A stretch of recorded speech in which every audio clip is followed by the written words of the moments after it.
capacité de comprendre. Et qu'il ouvre notre oreille. Et qu'il fasse de nous ce qu'il avait fait autrefois à notre sœur Lydie. Qu'il nous rend attentifs à ça. Et qu'il ouvre notre cœur. C'est cela ma prière ce matin. Et qu'il bénisse aussi son serviteur. Qu'il puisse lui donner la grâce si c'est lève. Que Dieu te bénisse, frère. Amen. Merci, mon frère.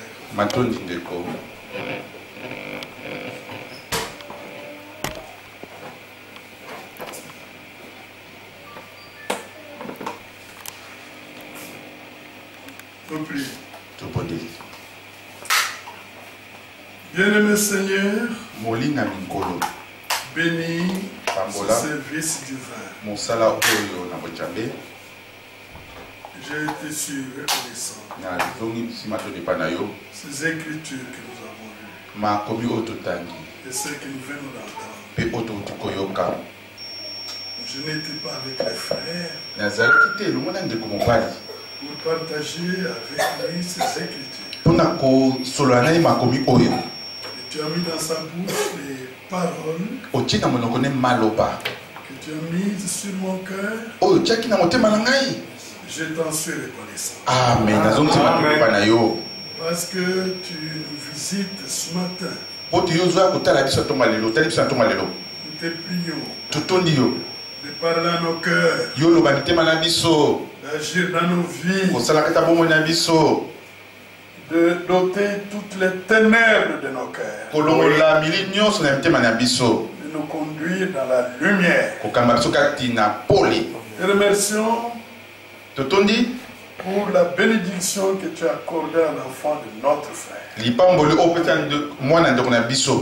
Le diable n'a plus les droits légaux sur lui. C'est pourquoi nous l'avons réclamé au nom de Jésus-Christ. Nous te remercions de nous avoir exaucés. Merci pour toutes choses. Au nom de Jésus-Christ. Amen. Amen. Oui, vous asseoir.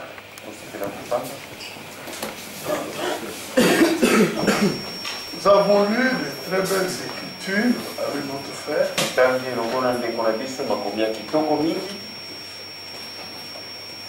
On n'était pas ensemble, mais Dieu a placé dans sa bouche la même méditation dans laquelle j'étais conduit. Là, nous comprenons que c'est le même Dieu qui agit. Amen. Parce qu'il a parlé de la marche. Nous sommes sortis pour marcher.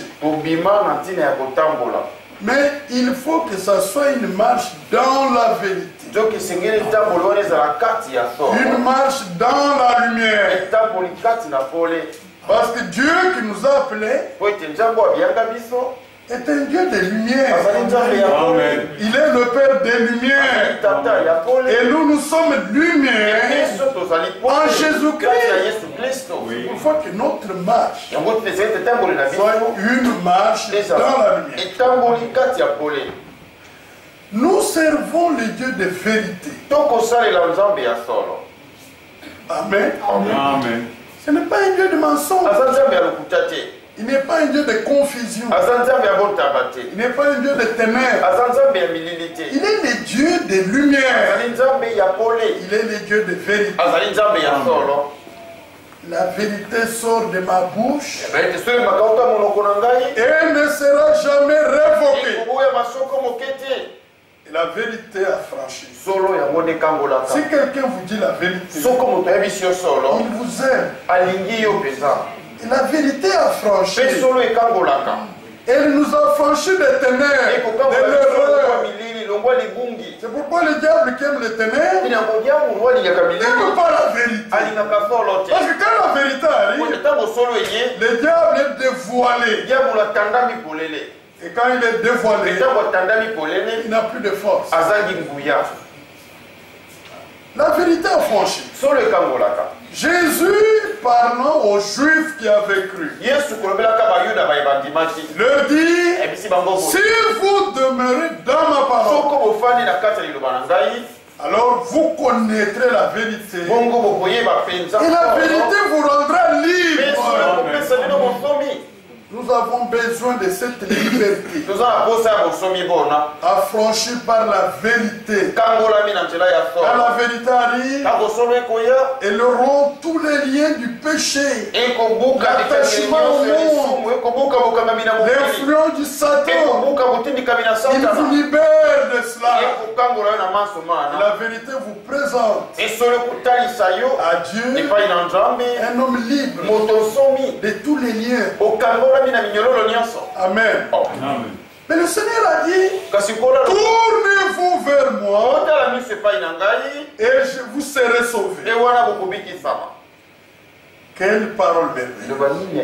Remarquez qu'il a dit dans l'Ancien Testament, quand il se révélait encore à Israël, mais la parole là est adressée à toutes les extrémités de la terre. C'est que Dieu n'avait pas seulement le plan du salut pour Israël. Il avait aussi un plan du salut avec nous.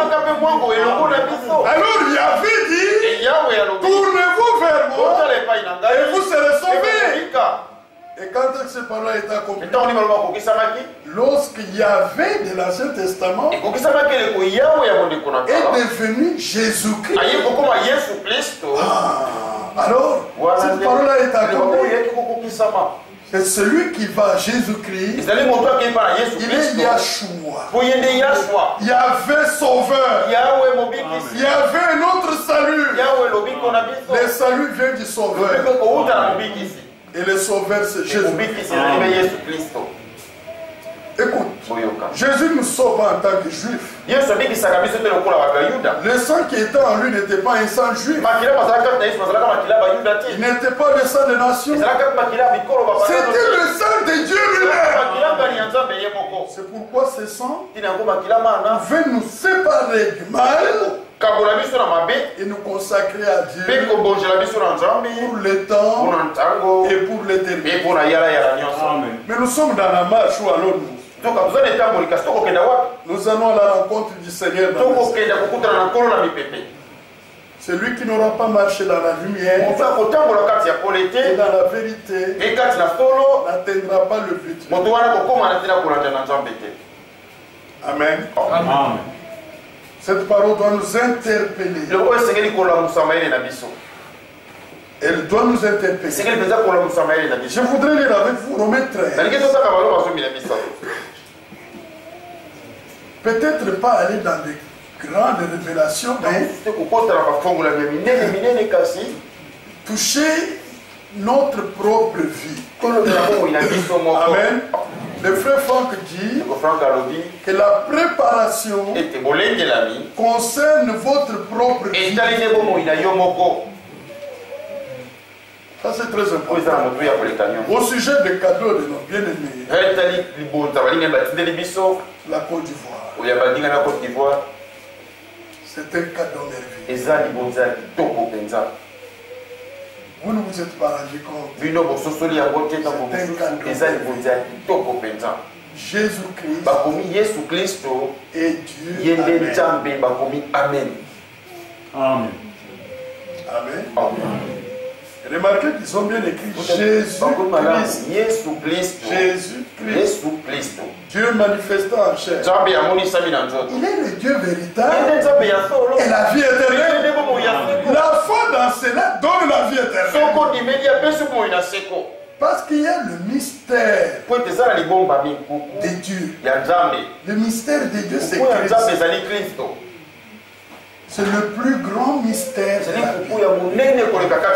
Colossiens dit ça. Le plus grand mystère de la vie, c'est le mystère de la divinité.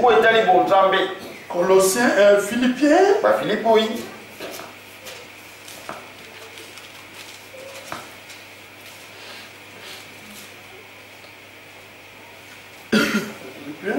Timothée. Prenez-le là. Timothée. Timothée, chapitre 3. Je commence par le verset 14. Je t'écris ces choses avec l'espérance d'aller bientôt vers toi. 1 Timothée 3. Mais afin que tu saches, si je tarde, comment il faut se conduire dans la maison de Dieu, qu'il y ait l'église du Dieu vivant, la colonne et l'appui de la vérité. Et sans contredire, le mystère de la divinité dans notre version. Le mystère de la piété dans votre version. Mais c'est le mystère de la divinité est grand. Dieu a été manifesté en chair, justifié par l'Esprit, vu des anges, prêché aux gentils, cru dans le monde, élevé dans la gloire. Amen. Voilà le plus grand mystère de la Bible. Lorsque Dieu a apparu comme un simple homme,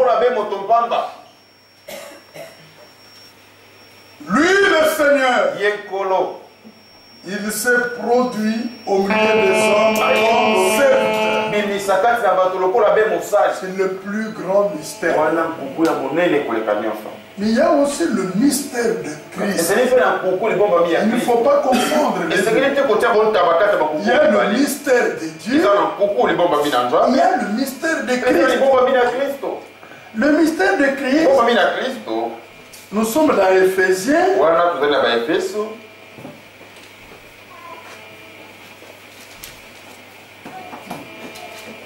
Chapitre 3. Je suis au verset 4. En le lisant, vous pouvez vous représenter l'intelligence que j'ai du mystère de Christ. Il n'a pas été manifesté au Fils des hommes dans les autres générations, comme il a été révélé maintenant par l'Esprit aux saints apôtres et prophètes de Christ. Verset 6. Ce mystère, mystère de Christ. Ce mystère, c'est que les païens sont co-héritiers, forment un même corps et participent à la même promesse en Jésus-Christ par l'évangile. C'est que le mystère de Christ, c'est le corps de son église. C'est clair? Oui. Le corps de Christ dans lequel on trouve et les païens rachetés et les juifs rachetés, élus avant la fondation du monde en Jésus-Christ, pour qu'ils deviennent participants de la nature divine. Amen. C'est un mystère. Regardez votre corps, le corps humain. C'est un mystère. Les scientifiques ont fait des recherches. Ils n'arrivent pas à découvrir tous les mystères du corps. Ils n'arrivent pas. Maintenant, ils vont dans l'espace. Ils envoient des robots sur les planètes pour découvrir l'origine de la vie. Je leur dis déjà, ils ne la trouveront pas. Ils ne la trouveront pas. Là-bas, ils ont trouvé la poussière, il y a les rochers. Et la vie est dans les poussières. La vie est dans les rochers. L'auteur de la vie, c'est Dieu lui-même. J'ai suivi un scientifique parlant du robot Philae. On lui a posé la question.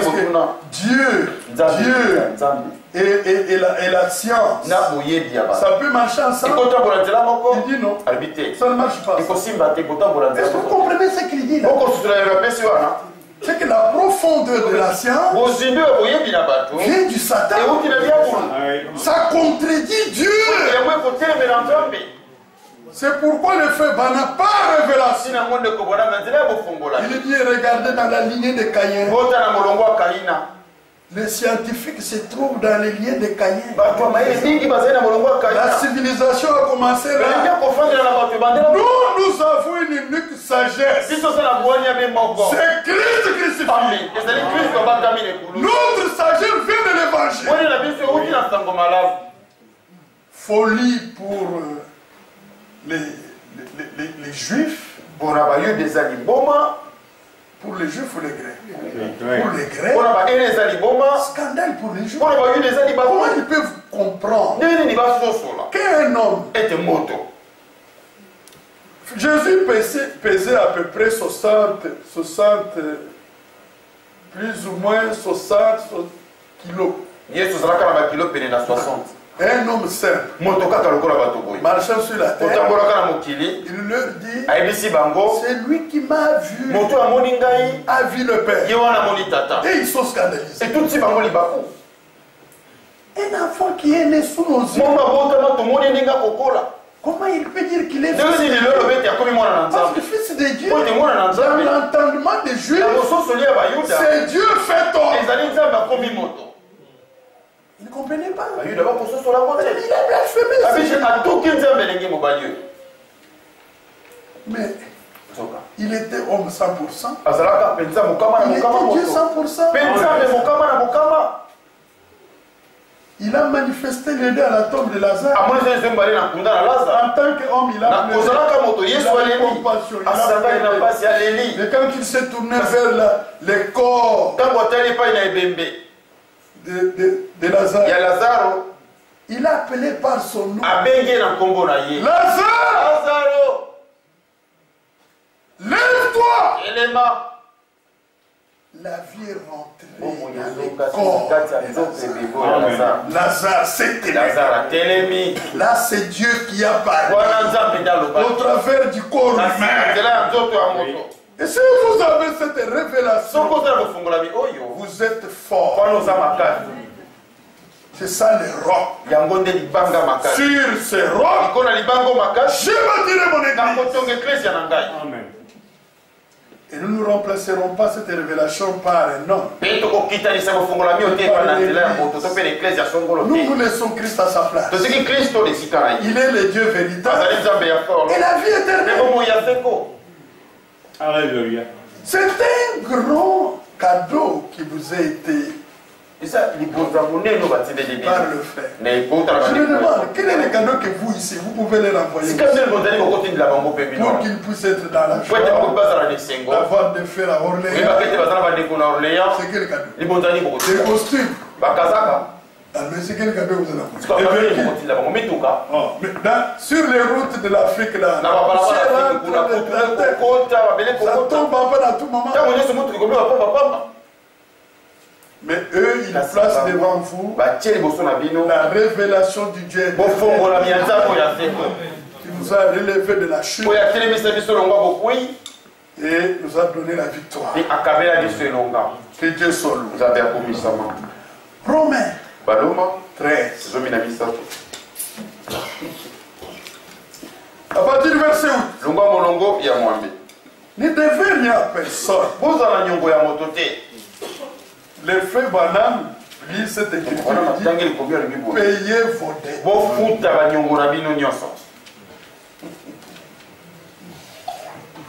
Vous avez suivi? Payez vos dettes.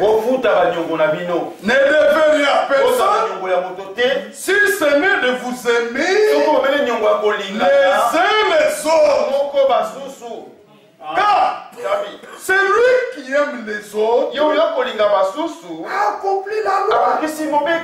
En effet, les commandements: tu ne commettras point d'adultère, tu ne tueras point, tu ne déroberas point, tu ne convoiteras point, Et ce qu'il peut encore y avoir se résume dans cette parole. Tu aimeras ton prochain comme toi-même. Qui t'amène à cette parole? Et l'amour est l'accomplissement de la loi. Maintenant, il définit ce que c'est l'amour de l'amour ne fait point de mal au prochain. L'amour est donc l'accomplissement de la loi. Parce que si vous aimez un frère, vous ne prendrez pas sa femme. Amen. Amen. Si vous aimez votre père, vous ne le maudirez pas. Si vous aimez votre soeur, vous ne volerez pas ses biens. C'est l'accomplissement de la loi des saints. Dans l'ancienne alliance, les peuples de l'ancien ne pouvaient pas vivre ça. Parce qu'ils avaient un cœur de pierre. Ils avaient un cœur tortueux. Qui ne pouvait pas être guéri.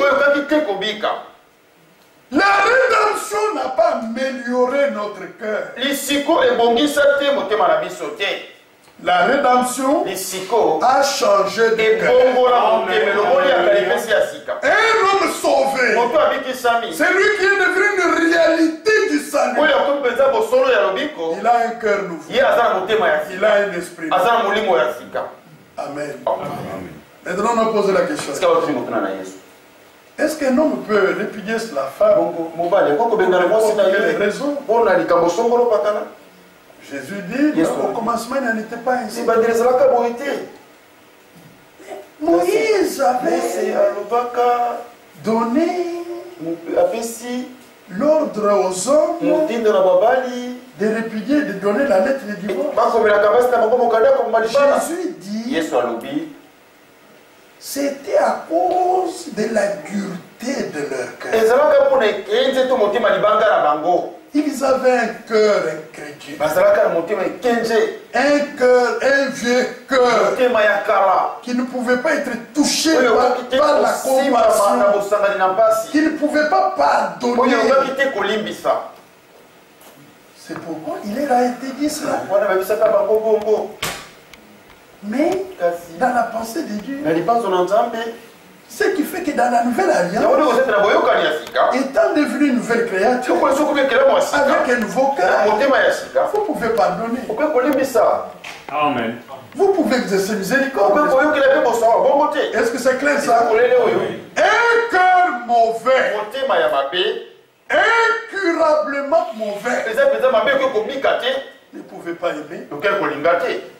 C'est pourquoi nous, dans la nouvelle alliance, nous pouvons expérimenter pleinement cette parole. L'amour est une force. Alléluia. Il y a une prédication de fait maintenant, mais quand l'amour s'élance. Dans cette prédication, il raconte les expériences qu'il a faites dans son ministère. Il a rencontré des animaux sauvages, violents, méchants. Sa vie était en danger. Il a eu compassion pour ces animaux. Et l'amour a vaincu la fureur de ces animaux. Il dit l'amour est une puissance extraordinaire. L'amour est le lien de la perfection. L'église à la fin doit vivre dans l'amour divin.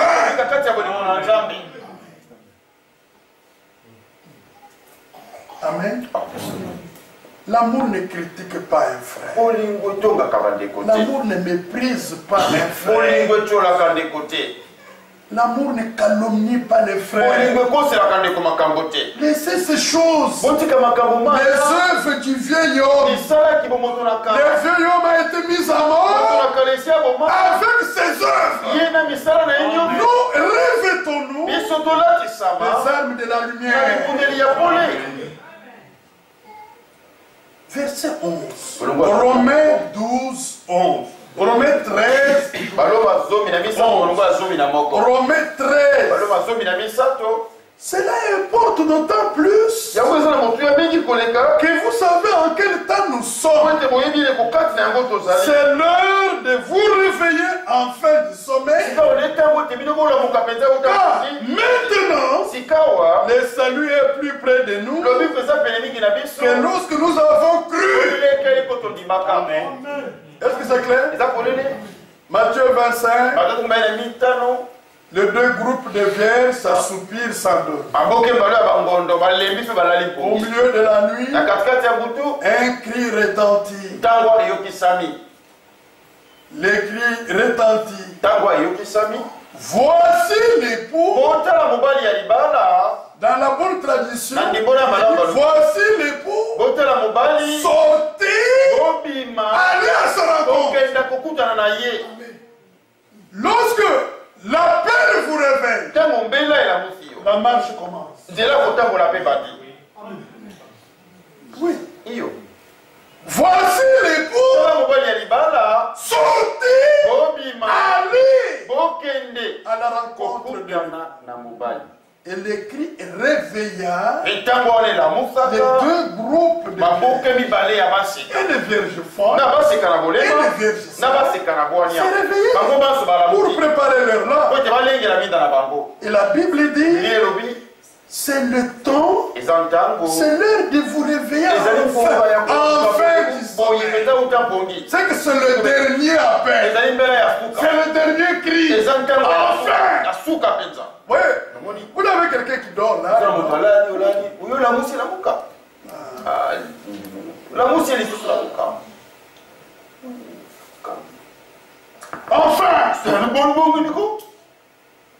C'est la dernière. La parole que vous écoutez, c'est le dernier message de réveil. Est-ce que vous comprenez? Et réveillez-vous du sommeil. Vous savez, vos pays développés, ça n'est pas tout. Il y a beaucoup de choses qui distraient. C'est l'Internet. C'est le divertissement. Les jeux. Les débats politiques. Les politiciens. Je regarde vos télévisions. Il y a un débat à tout moment. Quand un politicien dit quelque chose, c'est une distraction. Regardez les scientifiques comment ils font. iPad 5 est sorti. iPad 5 est bimi. Ce n'est pas fini. iPad 5 sort. 6 sort. 6S sort. C'est une distraction. Oui. Alors, quand quelqu'un est distrait, il est détourné de la chose principale. Notre chose principale aujourd'hui, c'est la préparation. Qu'est-ce que ça signifie être préparé? C'est se mettre en accord avec la parole de Dieu dans le but de rencontrer le Seigneur dans le zèle. C'est ce que ça veut dire. Être en accord avec la parole. Quand vous voyez qu'il y a quelque chose dans ma vie profonde qui n'est pas en accord avec la parole, soit dans les sentiments, ou dans les paroles, ou dans les actes, je ne quitte pas la croix de Jésus. Je me tiens devant le trône de la grâce. Je pleure sa miséricorde pour que cette chose soit ôtée. Parce que être prêt, ça veut dire quand on cherche la parole, on la trouve.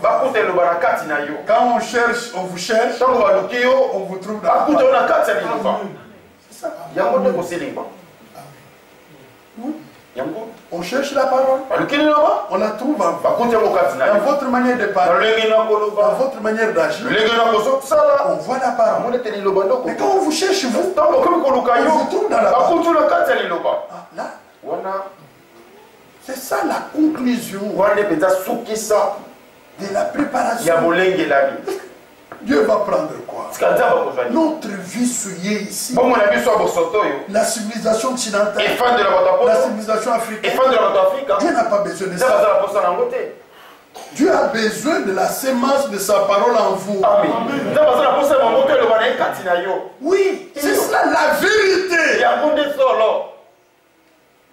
Amen. Mais car maintenant, le salut est plus près de nous que lorsque nous avons cru. Ça, ce n'est pas le salut de l'âme. Parce que maintenant nous avons le salut de l'âme. Le salut qui est plus près de nous, c'est la rédemption. Au retour de Jésus, ce corps corruptible et revêtira l'incorruptibilité. Ce corps mortel revêtira l'immortalité. Alors, à la vue du Seigneur, le Seigneur se réjouira. Voici cette celle qui est hausse de mes os. Ça, c'est Adam. Et Jésus dira, voilà la vie de la parole de nous serons rendus complets, totalement semblables à l'image du Fils de Dieu. Ce corps doit partir. Ce corps, prenez ce que vous voulez. Ça vieillit toujours. Ça vieillit toujours. Vous allez vous fatiguer. Soyez seulement propre. C'est tout. Soyez propre. Mais ne changez rien. La vieillesse vous attrapera. La vieillesse vous attrapera. Les rides viendront. Le front sera sec. D'autres, il a vieilli. Les joues sont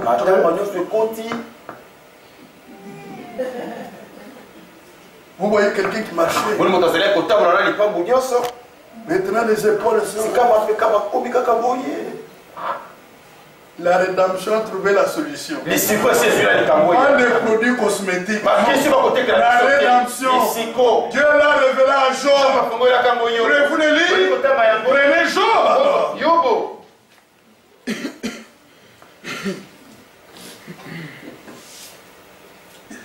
Nous sommes dans Job. Chapitre.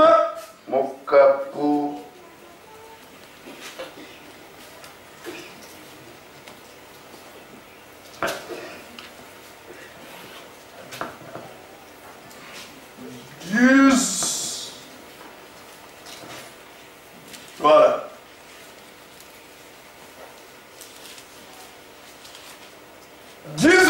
Je mets la liboire.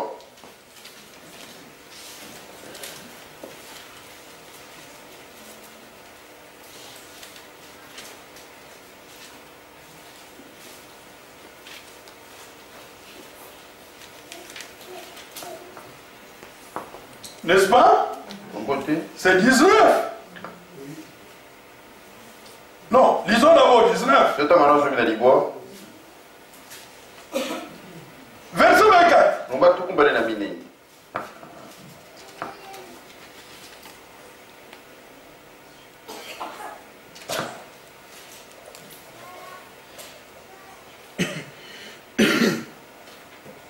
Non, je voudrais 24. 24.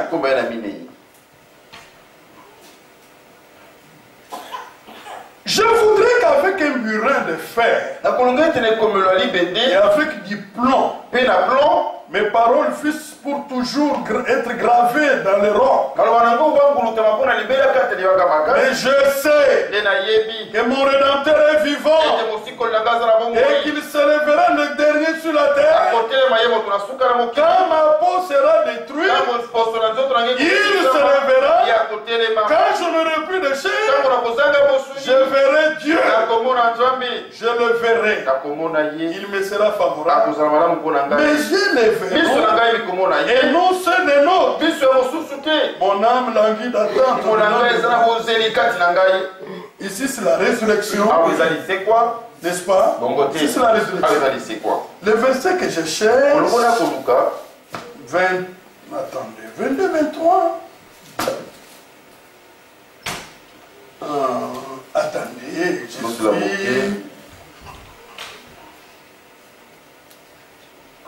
Nous reviendrons au premier jour. Attendez, excusez-moi. Ce verset.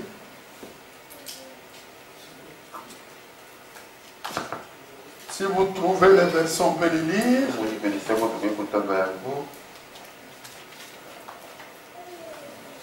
Bon, c'est pas grave, on continue. Ça va revenir.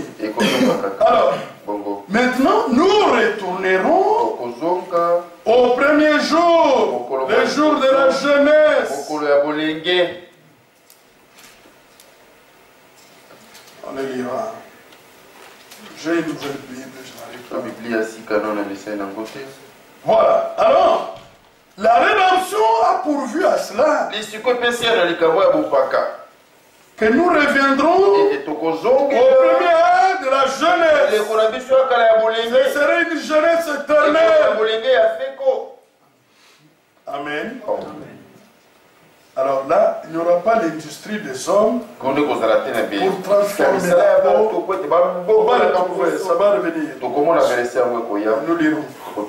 Alors, ce ne serait pas ça. Revenons dans Romains 13.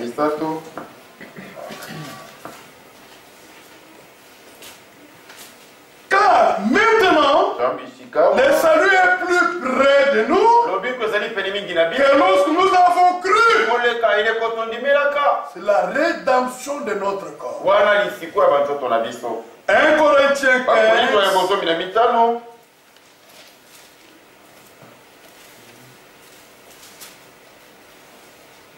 Nous sommes dans 1 Corinthiens 15. Il est dit au verset 49. Et de même que nous avons porté l'image du terrestre, nous porterons aussi l'image du céleste. Et ce que je dis, frère, c'est que la chair et le sang ne peuvent hériter le royaume de Dieu. Et que la corruption n'hérite pas l'incorruptibilité. Voici, je vous dis un mystère, nous ne mourrons pas tous. Amen. Amen. Mais tous, nous serons changés en un instant, en un clin d'œil, à la dernière trompette. La trompette sonnera et les morts ressusciteront incorruptibles. Et nous serons changés. Car il faut que, c'est une résolution de Dieu, que ces corps corruptifs revêtent l'incorruptibilité et que ces corps mortels revêtent l'immortalité. Est-ce que ces corps corruptifs aura revêtu l'incorruptibilité et que ce corps mortel aura revêtu l'immortalité? Alors s'accomplira la parole qui est écrite. La mort a été engloutie dans la victoire. Oh mort, où est ta victoire? Oh mort, où est ton aiguillon? L'aiguillon de la mort, c'est le péché. Il a été ôté à Golgotha. Et la puissance du péché, c'est la loi. Amen. Amen. Voilà le salut, le plein salut que nous attendons. La rédemption de notre corps. Dans ces corps-là, nos sœurs ici ne concevront. Vous n'aurez plus de douleur de la femme. Dans le corps là. Nous serons comme des anges. Amen. Amen. Plus de mariage. Dans ce corps là, il n'y a pas de mariage. J'ai déjà vu des hommes, des femmes qui abandonnent Christ à cause du mariage. Des hommes qui abandonnent Christ parce que les femmes ne veulent plus d'eux. Non. Non. Le mariage ne continuera pas éternellement. Mais votre union avec Christ est éternelle. Et vous rejetez Christ à cause d'une femme, à cause d'un homme, pour le désir de la chair. Nous avons lu ici dans les gens que la vérité qui demeure en nous, elle y demeure pour l'éternité. Mais il n'y a pas une femme éternelle. Si elle est ma soeur, nous serons avec elle. Pas comme homme, femme. Comme ma soeur. C'est tout. Vous rejetez Christ à cause de ça.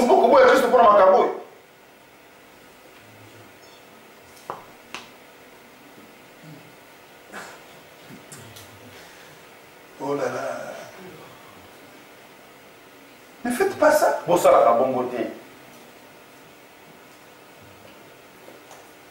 Vous avez déjà lu la prédication intitulée l'union invisible de l'épouse de Christ. Prédication c'est cette union invisible de l'épouse de Christ. Nous sommes unis à Christ pour les temps et pour l'éternité. Mais le mariage ici, si l'homme meurt, mais vous êtes libre. Mais si la femme meurt, mais elle est morte, non? Moi je vais refuser Christ à je vais refuser Christ à cause des enfants. Oh, mais j'ai perdu tous mes enfants. Si Dieu m'aimait, il n'aurait pas pris mes enfants que j'aime. Est-ce que vous êtes donné des enfants? C'est lui qui a donné. Il a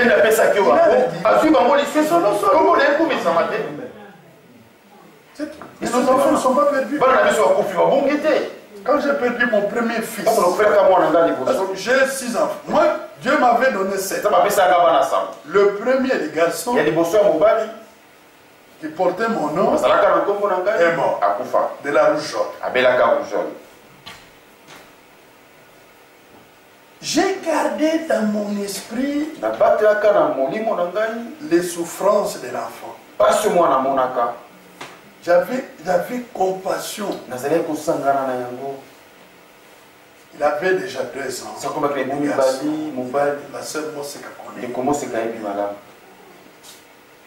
Alors, l'enfant est mort. Quand l'enfant est mort, sa mère était inconsolable. Mais on voulait quand même comprendre. Qu'est-ce qui est arrivé? Un jour, c'est sa mère qui a eu un son. Que l'enfant vivait. Quelqu'un lui a dit il se repose. Mettez qu'on les réveille. Il est vivant. Il se repose. C'était la guérison pour son cœur. Alléluia.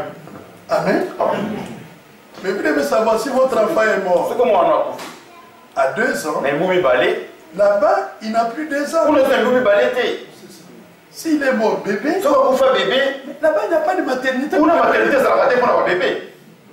C'est-à-dire qu'il entre dans le corps là. Le corps spirituel là. Il entre dedans. Il paraît comme un jeune. C'est ça qui a étonné Frère Branham. Lorsque Sharon est mort, le Seigneur lui a fait vivre une histoire extraordinaire. Comme marchand, il y avait une jeune fille qui parlait, il entendait sa voix. Tu as déjà cet âge. Mais, papa,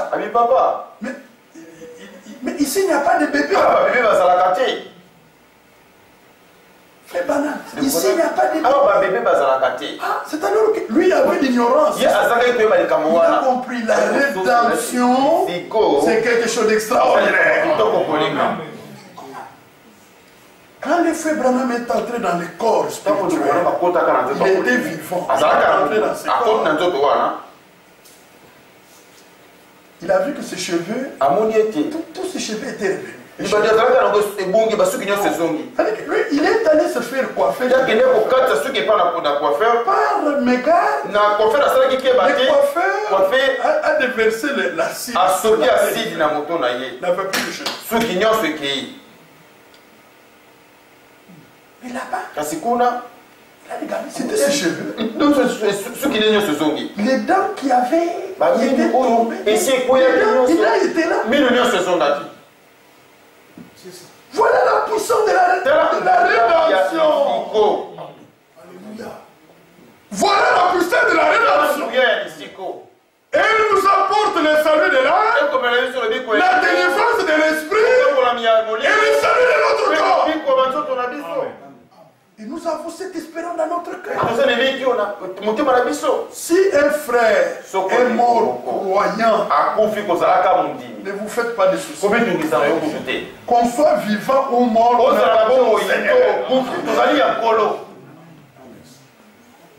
n'est-ce pas, mes filles? Bon, mais on tend vers la fin. Les prédications, on a tellement beaucoup.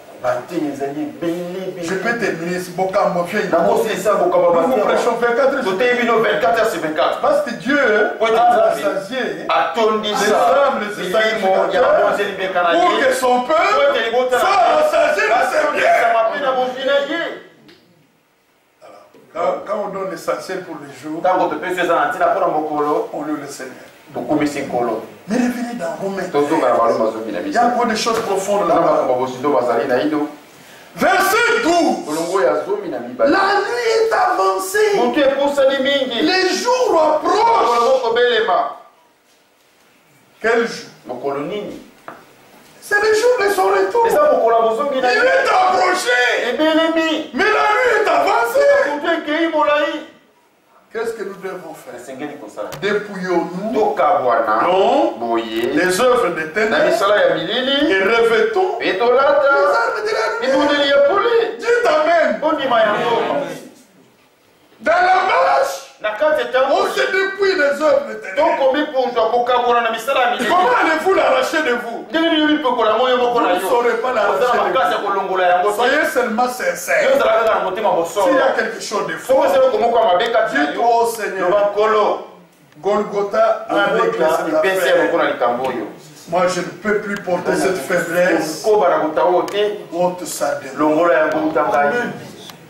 Amen. Dieu le fera. Parce qu'il a dit tout à la fin. L'église sera sans tache, sans rides. Bien-aimés dans le Seigneur, nous serons présentés devant Dieu sans tache, sans rides.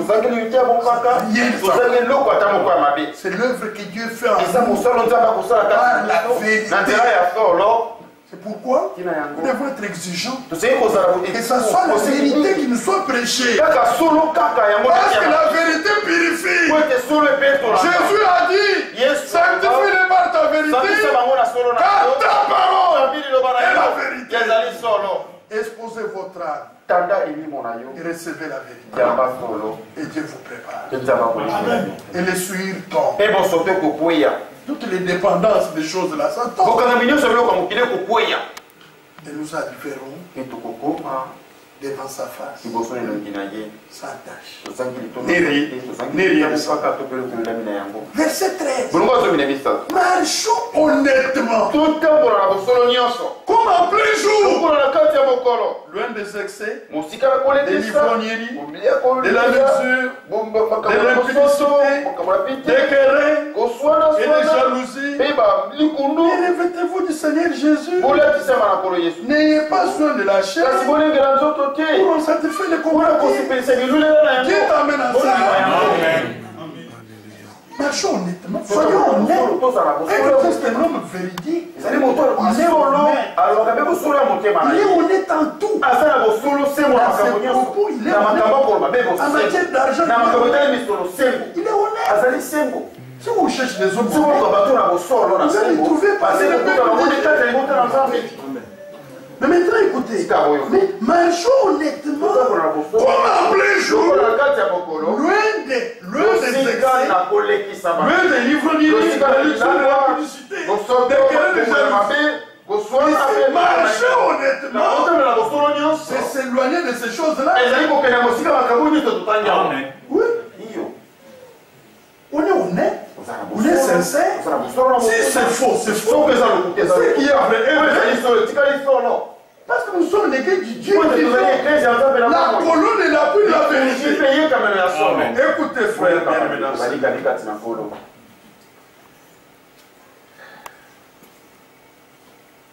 vous savez, Dieu, prenez Éphésiens, parlant de la marche. Éphésiens 4. Je suis au premier verset.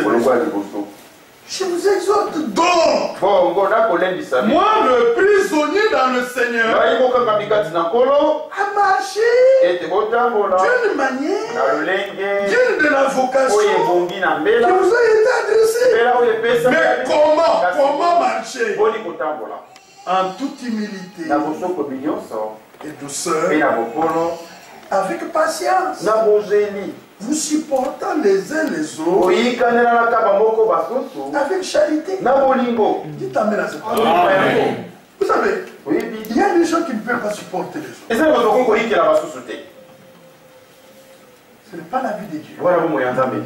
Pourquoi nous devons le supporter? Parce que jusqu'aujourd'hui, nous avons des niveaux de connaissances encore différents. Nous avons les niveaux de foi différents. Dieu a promis qu'il nous amènera à une œuvre d'égalisation pour tout le monde. Ce qui est important, demeurez toujours là. Écoutez la parole. Dieu mettra toutes choses en ordre. Amen. Ayez confiance en Dieu. Le frère Franck a vu une vision importante. Le frère Jésus a parlé de cette vision. Dans Jean 4, lorsqu'il parlait avec la femme samaritaine, les disciples n'étaient pas là, ils sont venus. Jésus prononce une parole. Regardez Jean 4. La même vision a été donnée à Frère Branham. Le Seigneur l'a donnée à Frère Franck. Nous sommes dans Jean 4.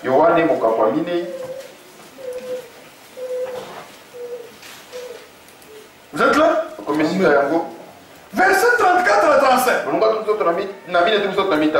Jésus leur dit, ma nourriture est de faire la volonté de celui qui m'a envoyé et d'accomplir son œuvre. 35. Ne dites-vous pas qu'il y a encore 4 mois jusqu'à la moisson?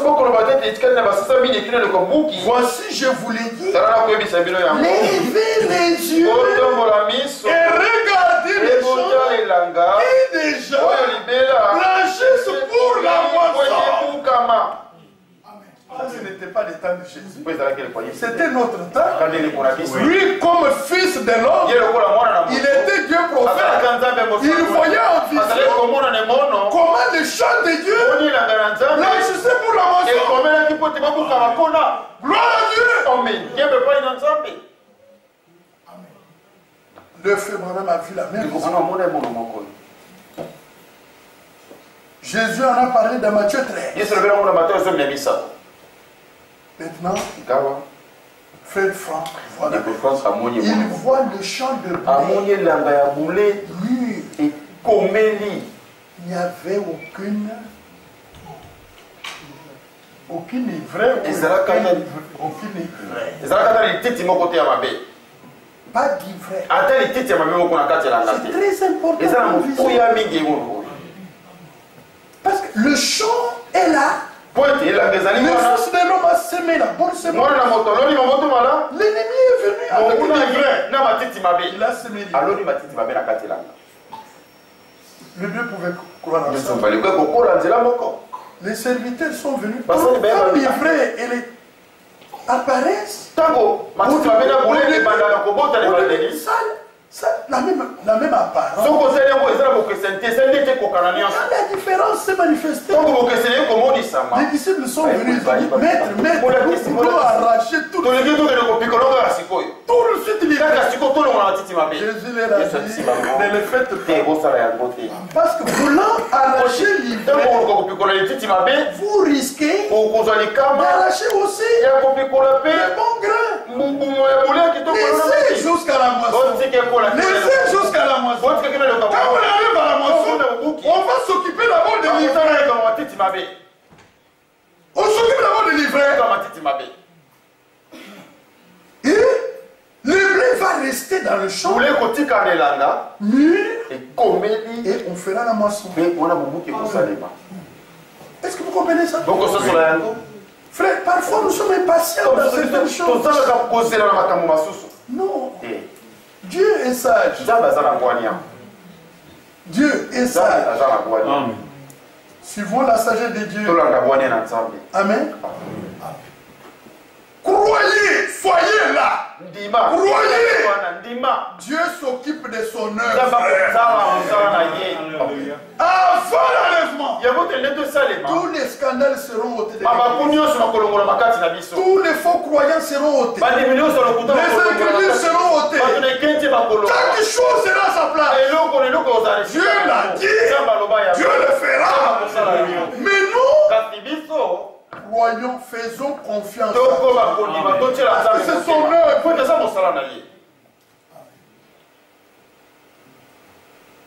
Est-ce que c'est clair? Alors, dans Éphésiens, supportez-vous les uns les autres.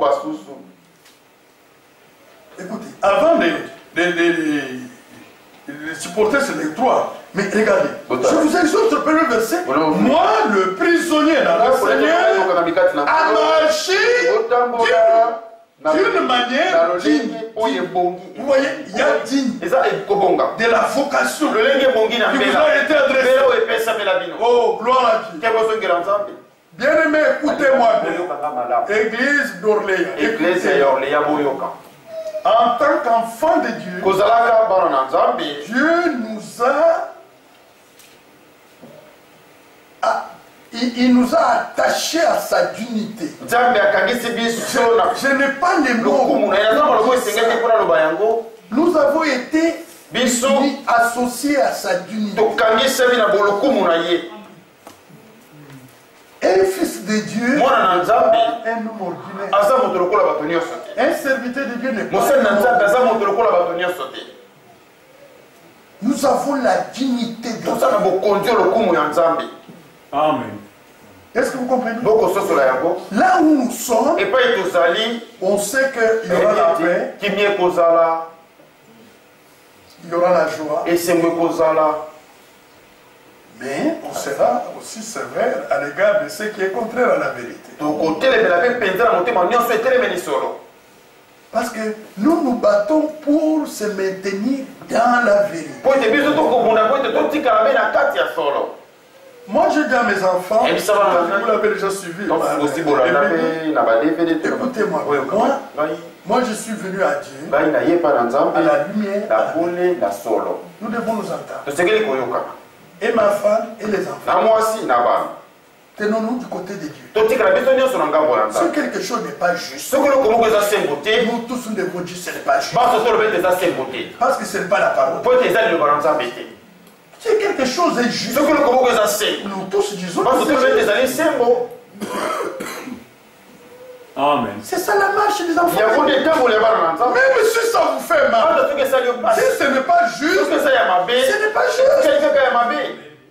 C'est ça. Mettez-vous du côté de la vérité. Maintenant, il y a des gens, quand on lui dit que ce n'est pas juste, ils ne cherchent pas à voir ça selon les Écritures. Ils voient comme on est devenu adversaire. Nous tous, nous avons été baptisés au nom du Seigneur. Nous avons reçu la parole. Tenons-nous du côté de la vérité. Ce qui n'est pas vrai, n'est pas vrai. Même si ça vous plaît. Non, Dieu dit ce n'est pas vrai. Amen. Priez pour moi. Que c'est une fausse chose. Une chose de reconnaître d'abord que c'est faux. Et une autre, c'est d'en être délivré. Mais pour que vous en soyez délivré, il faut avoir le bon discernement. Que ce qui est faux est faux. Non, parce que c'est ma femme. Je défends. Parce que c'est mon enfant qui l'a fait. Moi, je ne suis pas comme ça. Moi, je ne suis pas comme ça.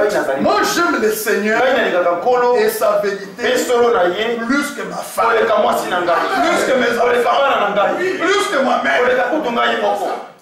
En tant qu'homme de Dieu, je prêche la vérité de Dieu. C'est ça. Est-ce que c'est clair? La dignité de l'enfant de Dieu. Il y a des choses que je ne peux pas faire parce que ce n'est pas digne d'un enfant. C'est clair? Moi je suis le fils de Dieu, il y a des choses que je ne peux pas faire. Ma vie doit glorifier le Seigneur.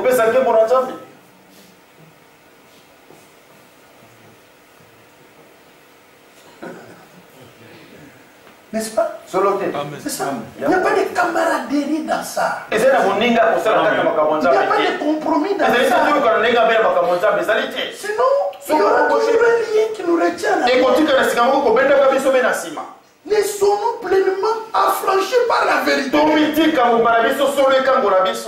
Ce qui n'est pas juste, ce n'est pas juste. Ce qui est juste est juste. Et notre combat, Galates 2,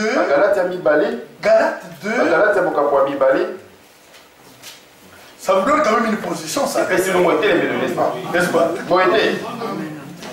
J'aime cette église. C'est une bonne église. Dieu nous a donné de bonnes églises.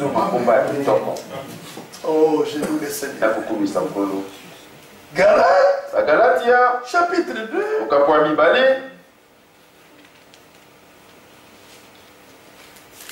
Je suis en Galate. Oui, je suis en Galate. Chapitre 2.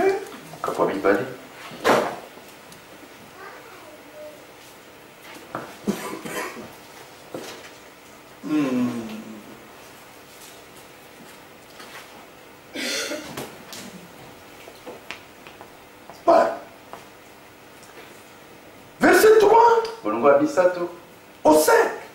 Les qui étaient avec moi et qui étaient grecs ne firent pas même contre les affaires circoncis. Et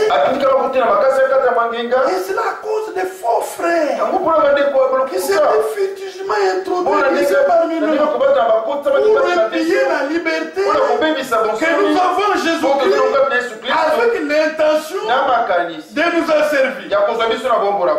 Nous ne leur cédons pas un instant. Et nous résistons à leurs exigences afin que la vérité de l'évangile fût maintenue parmi vous. Dites Amen. Ça doit être le combat de chacun. Concernant les serviteurs, vous devez vous mettre du côté de la vérité. Vous devez résister pour que la vérité de l'évangile soit maintenue au milieu de nous. C'est ça notre force. Quand la vérité est au milieu de nous, nous sommes très forts. Nous n'avons pas le pouvoir contre la vérité. Nous en avons que pour la vérité. Est-ce que c'est clair? Marche dans la lumière. Une marche dans la vérité. Une marche dans l'amour. Dans la patience. La douceur. Amen. Même dans les foyers, c'est la même chose. Il faut être patient. Il faut supporter. Amen. Vous entendez ou n'entendez pas? Il faut supporter. Supporter. Soyez patient. Soyez tempérant. Il y a des choses, si vous voulez les régler dans la colère, Satan va bien vous aider. Vous pouvez arracher le nez de votre femme dans la colère. Non, soyez tempérant. Attendez. Quand l'influence de la colère partira, la sagesse de Dieu viendra. Et vous allez, même pour les enfants. Oui. Priez pour nos enfants. Parce qu'il y a une prophétie. Et là, il y a plus de 2000 ans maintenant. Les enfants seront rebelles. Les enfants luttent avec cette influence du mal. Chaque jour. Parce que si elles sont rebelles au Père, ils ne seront pas bénis. Leur vie sera écourtée. Dieu. Nos enfants sont exposés. Qu'est-ce que nous devons faire? Prier pour chaque enfant. Citer son nom devant Dieu. Demander que la grâce les maintienne dans la bonne voie. C'est notre devoir.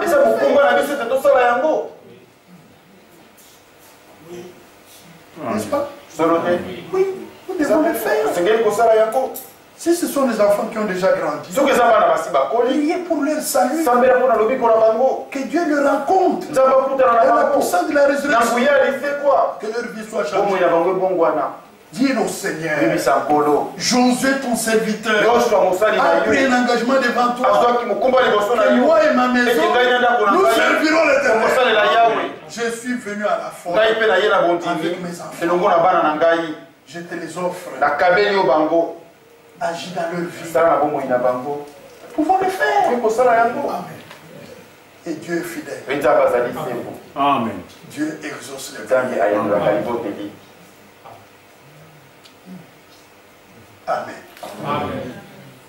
La nuit est avancée. Les jours approchent. Dépouillons-nous des œuvres des ténèbres. Revêtons les armes de la lumière. Marchez d'une manière digne. La vocation divine que vous avez reçue. La dignité d'un enfant de Dieu. Vous savez, dans le psaume 73, terminons avec cette écriture. Est-ce que le message est bien reçu? Oui.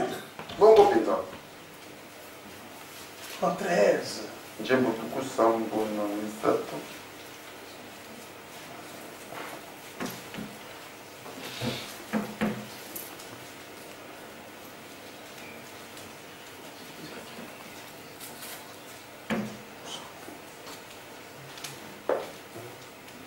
Vous êtes là?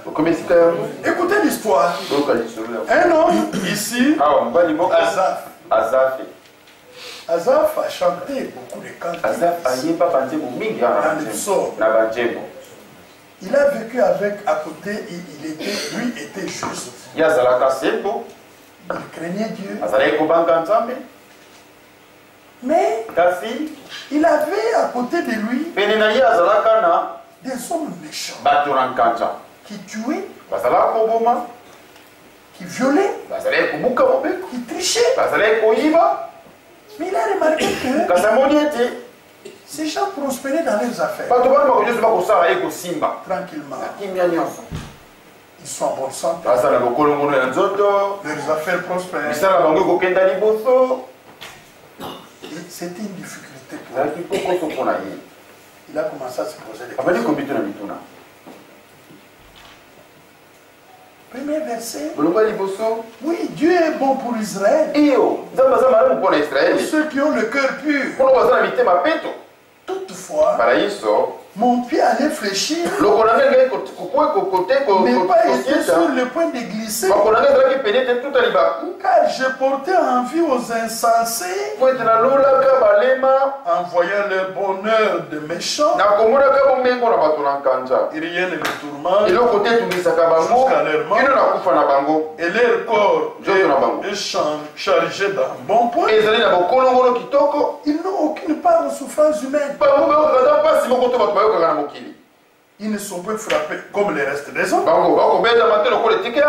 Aussi l'orgueil leur sert de collier.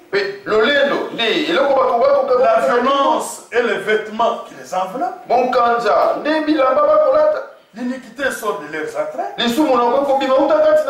Les pensées de leur cœur se font jour. Ils raillent et parlent méchamment d'opprimés.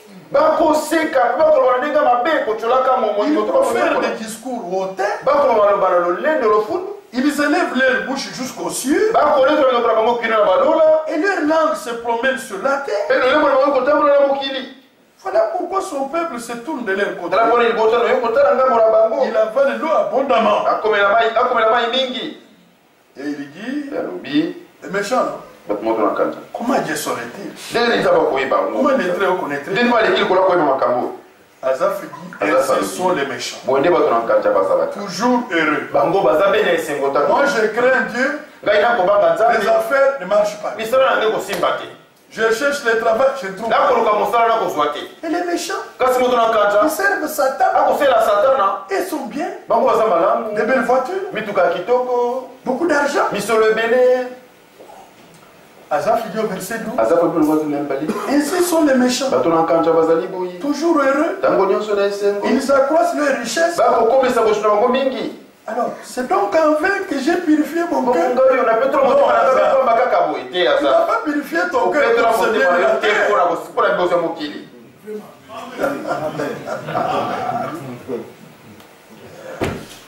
Alléluia. Non, Azaf. Pas pour ces choses. Périssable. L'argent, ça va rester dans le corps. Mais sur le côté karaté. Les païens vont s'en servir. Le gouvernement français, il va prendre tout cet argent. Si vous voulez avoir la richesse là-bas, investissez dans l'œuvre de Dieu aujourd'hui.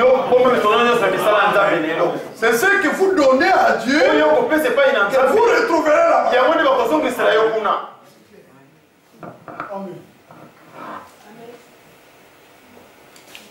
C'est donc en vain que j'ai purifié mon cœur, que j'ai lavé mes mains dans l'innocence. Chaque jour, moi qui crains Dieu, chaque jour je suis frappé. Tous les matins, mon châtiment. Si je disais, je vais parler comme un voici, je trahirai la race de tes enfants. Oh, gloire à Dieu. Malgré ce qu'il vivait, il y avait en lui la dignité. Si je parle comme eux les méchants, je vais trahir la race du Dieu. Je ne peux pas trahir. Ne trahissez pas la parole.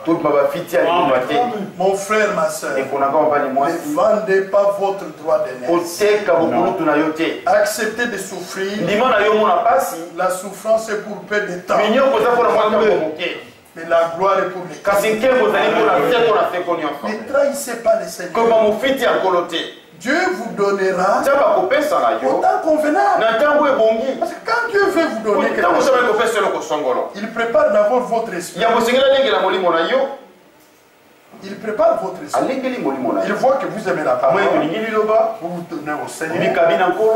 Il dit, je lui donne ça maintenant. Par rapport à son âge, parce qu'il n'est pas encore affermi comme il faut, je risque de le perdre. Le Seigneur le retient. Il vous prépare. Quand vous avez la maturité, vous pouvez agir. Agir avec maîtrise devant l'argent, devant telle chose, Dieu va vous donner. Parce qu'en possédant ça, ça ne peut pas vous entraîner loin de lui.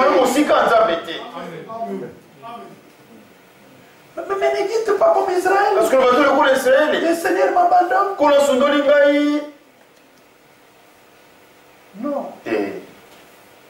Une mère peut abandonner son enfant. J'en ai vu moi, oui. J'ai vu une mère qui a jeté l'enfant. J'ai vu cet enfant quand il avait déjà 15 ans. Une grande fille. Il a été jeté dans la brousse.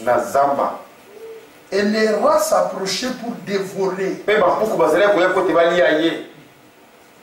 Ce sont les jeunes gens qui jouaient. On a lancé la balle. Les gens étaient l'enfant. Ils ont couru. Qui vivait encore. On a crié. Les services, les religieuses sont venues. On a pris l'enfant. On l'a amené à la maternité. Je l'ai vu à 15 ans. La grande sœur de Nimi Manidikandi, l'ex-directeur du cabinet. Cette femme-là, on criait ensemble. C'est elle qui a adopté l'enfant. Il l'a élevé. Il lui a donné le nom de Matondo. Mes yeux ont vu l'enfant. J'étais dans la maison de la grande sœur de Nimi. Elle m'a présenté l'enfant. Je l'ai vu. J'ai serré la main. Une mère a jeté. Non seulement ça. À 30 mètres de chez moi. 30 mètres nous sommes allés au mariage civil, mariage coutumier de mon fils. Pendant qu'on revenait la nuit, moi je n'ai pas vu là. Et mon fils qui venait derrière, avec sa mère, et ses soeurs, ils arrivent à 30 mètres. Ils voient un bébé qui était là, sur la route. Sa mère venait de le sortir là. Comme c'était la nuit, les véhicules sont passés. Les motos sont passés. Alors, comme il y avait un véhicule qui venait, eux qui étaient derrière, ils ont vu un enfant. Le véhicule est déjà passé. Le matin, le dimanche, je sortais pour aller au culte. Je trouve la main de l'enfant. Tout le reste était déjà. Oui, justement, par le véhicule. J'ai vu la main. Une mère peut abandonner. Et le Seigneur n'abandonne jamais les siens. Je t'ai gravé ce matin. Tu es devenu une partie de lui-même. Tu lui as donné ton cœur. Tu lui as consacré ta vie. Il ne peut pas t'abandonner. Tu es devenu une partie de lui-même. Alors il a dit, je ne t'abandonnerai point. Je ne te délaisserai point. Alléluia. Demeurez là. Persévérez. Parce que Dieu a des voies extraordinaires que nous connaissons. Mais vous devez savoir qu'avant d'accéder à des grandes bénédictions, le Seigneur permet d'abord des grandes épreuves. Quand vous voyez déjà des grandes épreuves, vous êtes incroyant. Vous dites devant ici, il y a des grandes bénédictions. Espérez en cela. Attachez-vous au Seigneur. Il avait la dignité. Je ne peux pas parler comme eux. Je ne peux pas agir comme eux. Je ne peux pas trahir la race de Dieu. Bon, terminons. N'est-ce pas bon? Amen. Verset 16. Quand j'ai réfléchi là-dessus, comment les méchants ils boivent l'iniquité comme l'eau, mais ils prospèrent. Quand j'ai réfléchi là-dessus pour m'éclairer, la difficulté fut grande jusqu'à ce que j'eusse pénétré dans le sanctuaire. Là, il est en train de chercher à comprendre pourquoi, et que j'eusse pris garde au sort final des méchants. Pour l'aider, Dieu va lui révéler le sort final des méchants. Les gens qui ne croient pas la parole. Les gens qui rejettent la vérité. Quel est leur sort final? Oui. Tu les places sur des voies glissantes. Tu les fais tomber. Et les mets en ruine. Et quoi? À un instant, les voilà détruits. Ils sont enlevés, anéantis par une fin soudaine. Comme un songe au réveil, Seigneur, à ton réveil, tu repousses leur image. Lorsque mon cœur s'est glissé, dit Asaph, et que je me sentais percé dans les entrailles, lui-même dit, je peux stupide et sans intelligence. J'étais à ton égard comme les bêtes. On a besoin de gens comme ça. Lorsqu'il a fait une fausse route, qu'il reconnaisse ce qu'il a fait. Qu'il revienne. Oui. Il était sincère. Il dit cependant, voilà l'avantage des justes. Cependant, je suis toujours avec toi. Toi, Dieu, tu m'as saisi la main droite. Tu me conduiras par ton conseil. Oui, tu me recevras dans la gloire. Les méchants n'iront pas dans la gloire. Les autres iront dans la gloire. Parce que Dieu vous a saisi de sa main droite. Il vous conduit par son conseil. Les conseils de Dieu, c'est sa parole.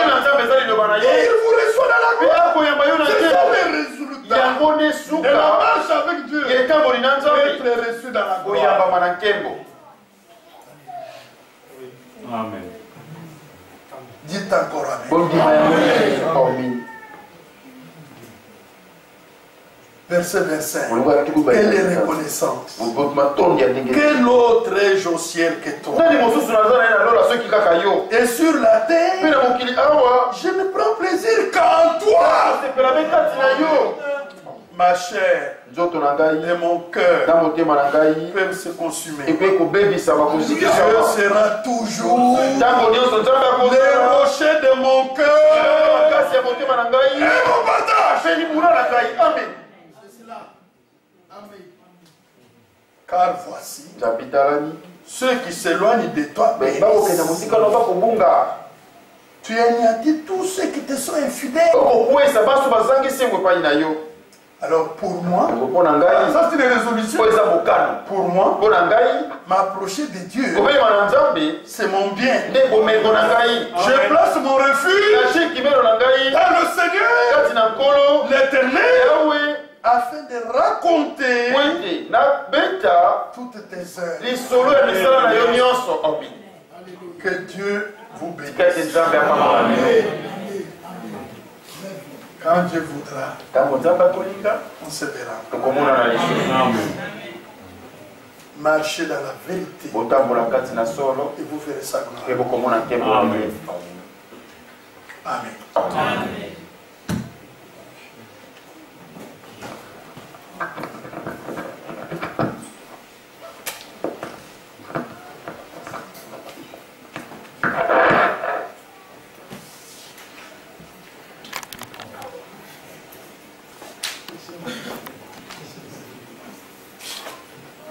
Lèvons-nous. Mettez les mains. Et nous chantons ces cantiques. Dans l'esprit de prière. C'est un grand jour pour nous aujourd'hui. Et nous ne voulons pas nous laisser passer comme ça. C'est le jour où le Seigneur a parlé encore. Comme Asaph. Le regard était braqué ailleurs. Et il a reconnu. C'est ça qui est bien de reconnaître. Il a reconnu ses mauvaises voies. Cette marche mauvaise qu'il avait. Il dit, Seigneur, je suis là toujours devant toi. Le psalmiste dit dans Psaume 139. Il dit, sonde-moi, oh Dieu. Vois mes pensées. Dieu a vu nos cœurs. Voilà pourquoi il a parlé. Parce qu'il veut simplement nous faire du bien. L'Écriture dit, celui qui reconnaît ses manquements, qui reconnaît ses manquements, et qui est même prêt à délaisser, il obtiendra miséricorde. S'il veut se détourner de ses mauvaises voies, aujourd'hui le Seigneur peut ouvrir le ciel. Dieu nous a parlé tous. Nous allons incliner nos têtes. L'Écriture ne parlait pas enfin. Il a parlé parce qu'il veut nous faire du bien. C'est dimanche. Quiconque a écouté la voix de Dieu et qu'il est certain que Dieu lui a parlé et qu'il veut le secours de Dieu, là où il est, qu'il élève sa main. Lève ta main. Si réellement Dieu t'a parlé, parce que pour que Dieu te fasse le bien, premièrement il te parle. Lève ta main. Alors que les mains sont levées, de tout votre cœur, vous avez écouté Dieu. Les mains sont levées. Alors approchez. Approchez ici. Approche. Viens devant Dieu. N'oublie jamais ce jour. C'est un grand jour pour toi. Dieu veut te faire du bien. Ne regarde pas ton voisin. Ne regarde à celui qui t'a parlé. C'est celui qui a la capacité. Et si nous allons encore inviter l'homme de Dieu, nous ne sommes pas approchés devant Moïse, devant le Dieu qui nous a parlé au travers de son Seigneur. Alors l'homme de Dieu priera pour nous, priera pour l'église. Ayez foi en Dieu. Il est celui qui soutient. Il est celui qui pardonne. Il est celui qui délivre. Aujourd'hui c'est un grand jour. C'est le jour de la délivrance. Ayez foi en Dieu. Frère Moïse prière. Pour chacun. Croyez cette foi.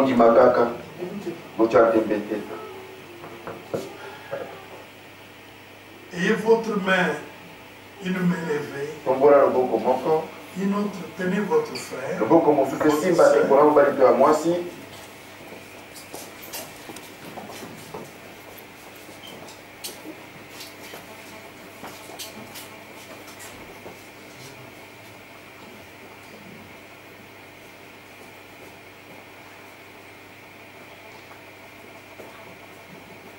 Dieu, Père fidèle, Dieu éternel, nous sommes dans le cœur. Nous reconnaissons tous que tu nous as parlé. Parce que tu veux nous faire du bien. Maintenant nous sommes devant toi au trône de la grâce pour obtenir miséricorde, trouver grâce, être secouru dans nos vies. Aujourd'hui, C'est un jour de grâce. C'est un jour de délivrance. Nous demandons aujourd'hui, au nom de Jésus-Christ, une délivrance totale pour la vie de chacun. Oh grand Dieu, éloigne toutes les ténèbres, brise tous les liens, ramène-nous à toi, ramène nos cœurs à toi, et agis dans nos vies. Amen. Bien-aimé Seigneur, renverse tous les desseins de l'ennemi contre nos vies, car nous sommes venus à toi. Tu es notre rocher, tu es notre partage. Nous t'acceptons dans nos cœurs. Nous rejetons le mal, nous rejetons les mauvaises voies. Nous prenons l'engagement de marcher dans la lumière, de marcher dans la vérité. Aide-nous tous aujourd'hui. Oh Seigneur, donne-nous un même cœur, une même âme, donne-nous le même sentiment. Comme Église, déverse à nous ton amour par le Saint-Esprit. Relève ceux qui sont tombés, retient ceux qui sont courbés, ramène ceux qui s'égarent, que ce soit ceux qui sont ici ou ceux qui ne sont pas ici. Nous réclamons tous afin qu'ils viennent à toi par la puissance de la résurrection. Oh Seigneur, entre dans chaque cœur. Fais ta demeure. Chacun de nous. Nous nous sommes tenus la main pour montrer que nous voulons marcher. Un seul père. Oh Seigneur. Oh Seigneur. Bénis les familles. Bénis les enfants. Oh Seigneur. Nous te consacrons nos enfants.